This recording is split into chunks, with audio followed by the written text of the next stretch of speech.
के वकील आपके प्रत्याशी रविशंकर प्रसाद जी ही है। रविशंकर जी, मैं आपका अभिनंदन करता हूं। आपने, आपके पूज्य पिताजी ने आज से नहीं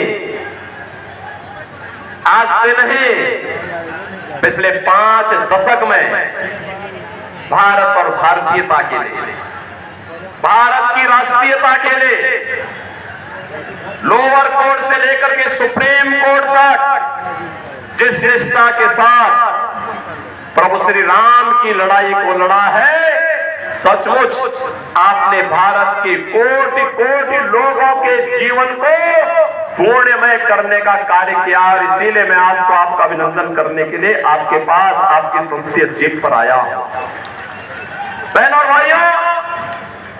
भाइयों, आज पूरा देश, पूरा हिंदुस्तान प्रफुल्लित है, एक स्वर से बोल रहा है कि जो राम को लाए हैं हम उनको लाएंगे। मोदी जी के नेतृत्व में अयोध्या में रामलला विराजमान जरूर हुए हैं, लेकिन बहनों और भाइयों, प्रभु राम की इस लड़ाई को प्रभावी ढंग से सुप्रीम कोर्ट में, हाई कोर्ट में लड़ने का काम आपका सांसद और आज के एनडीए के प्रत्याशी रविशंकर प्रसाद जी ने ही किया था।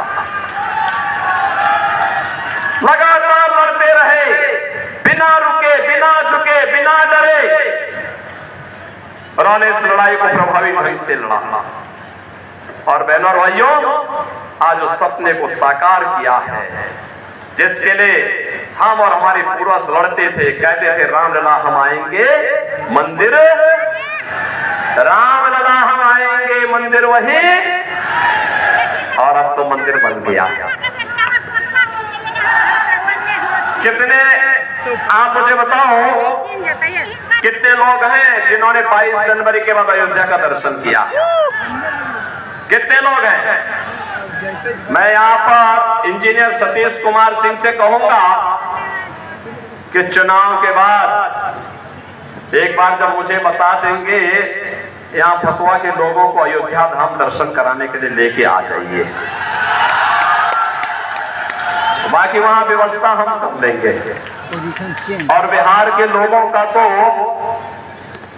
अयोध्या के साथ और यूपी के साथ, उत्तर प्रदेश के साथ जो संबंध है, इसको कोई अलग नहीं कर सकता है। आत्मीयता का संबंध है। हम लोग भी जब बिहार आते हैं तो हमें लगता है जैसे अपने ननिहाल जा रहे हैं, माता सीता का मायका। और बहनों और भाइयों, गर्व होता है हम लोगों को बिहार पर।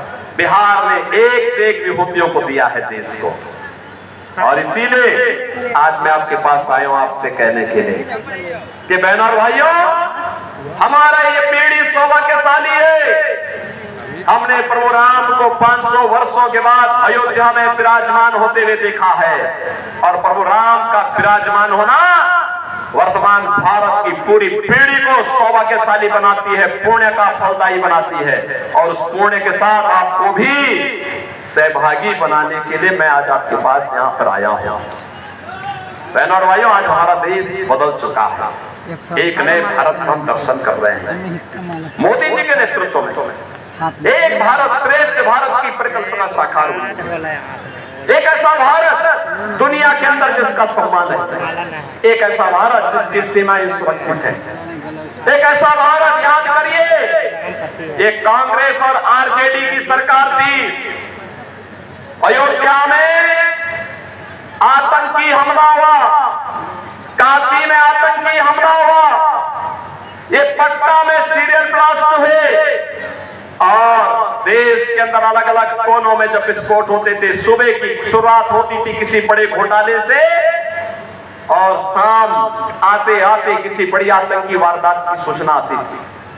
हम लोग सांसद हुआ करते थे, रविशंकर प्रसाद जी भी सांसद हुआ करते थे, और जब हम लोग इस मुद्दे को उठाते थे, सरकार से कहते थे, कांग्रेस नेतृत्व की यूपीए सरकार से कहते थे आतंकवादियों से निपटो, इनके खिलाफ कार्रवाई करो, तो ये कहते थे आतंकवादी तो सीमा पार के हैं। और आज मोदी जी के नेतृत्व में आतंकवाद और नक्सलवाद समाप्त, अब तो पटाखा भी जोर से फट जाए ना तो पाकिस्तान पहले सफाई देता है, कहता है साहब मेरा हाथ नहीं है। उसे मालूम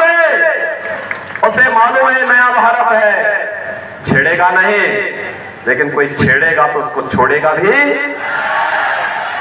ये नया भारत है। और मैं कहना चाहता हूं कांग्रेस और आरजेडी के लोगों से, जो लोग पाकिस्तान का राग लाप रहे हैं, का ये भारत में बोझा बने हुए हो, अरे जाओ पाकिस्तान। अरे हिंदुस्तान में मोदी जी तो 80 करोड़ लोगों को फ्री में राशन दे रहे हैं, पाकिस्तान में कोई भीख भी नहीं देने वाला है, क्योंकि वहां तो स्वयं भूखों मर रहे हैं। जितनी पाकिस्तान की आबादी है उससे बड़ी आबादी को मोदी जी ने 10 वर्ष में गरीबी रेखा से उभार करके खुशहाल जीवन जीने की ओर अग्रसर किया है। बहन और भाइयों, 60 करोड़ घरों में आज मोदी जी ने 60 करोड़ लोगों को देश में 5 लाख रुपए की आयुष्मान भारत की मुफ्त उपचार की सुविधा दी है।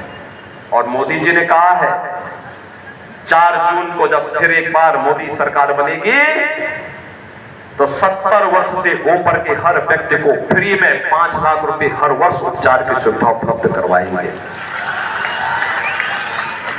बहनों और भाइयों, मोदी जी के नेतृत्व में किसानों को किसान सम्मान निधि, हर गरीब के घर में शौचालय का निर्माण,